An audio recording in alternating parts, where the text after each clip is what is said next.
To boldly go where no man has gone before. That line, of course, made famous by Captain James T. Kirk on the iconic show Star Trek. Didn't we love it? And now Captain Kirk himself, William Shatner, is heading to space. At 90 years old, Shatner could become the oldest person ever to blast off.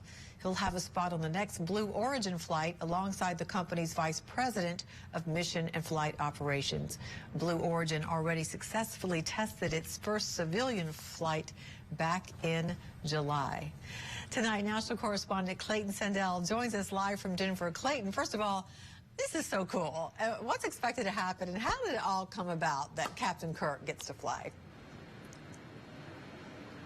Well, if all goes according to plan, Natalie, stardate next Tuesday, William Shatner will get on a rocket ship with 3 other people and blast off from West Texas. He will fly for about 10 minutes. We're told they will be weightless for about 4 of those 10 minutes. And as you mentioned, this is a Blue Origin flight. That is the private space company owned by Amazon founder Jeff Bezos. And as you mentioned, Shatner is 90 years old, and when he goes into space, he'll be the oldest Earthling ever to go into space, and he'll be breaking a record that was actually just broken last July when 82-year-old aviator Wally Funk went up on Blue Origin's first passenger flight. Now, as for how all this came about, we don't know exactly, but we do know that Jeff Bezos is a huge Star Trek fan. He even played an alien in a Star Trek movie a few years back.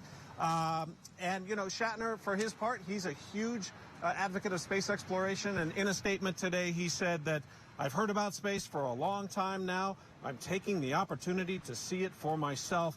What a miracle. And Natalie, forgive me, I'm just going to say it. He's lived long. He has prospered. Now he just wants to go to space. Absolutely. Beam me up. I hope he says that somewhere along the way. Well, you know, space tourism is literally taking off so fast. I mean, all of a sudden, you know, regular people are going up. And now in actor, are we going to be seeing more of these types of flights?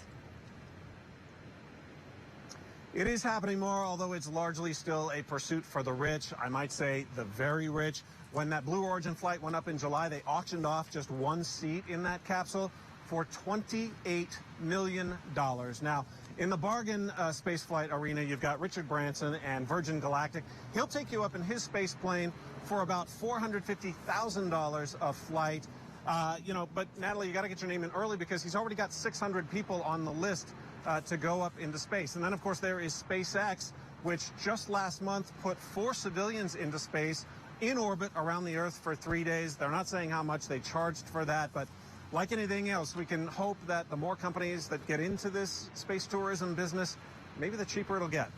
Yeah, I certainly do hope you get a biscuit cookie during your flight for all the money.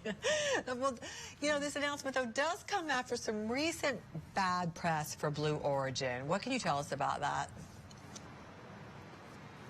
Yeah, that's right. Right now, Blue Origin is fighting NASA in federal court over a very big contract to develop a lunar lander. Now, that contract went to Elon Musk and SpaceX, and Blue Origin is trying to get that decision reversed.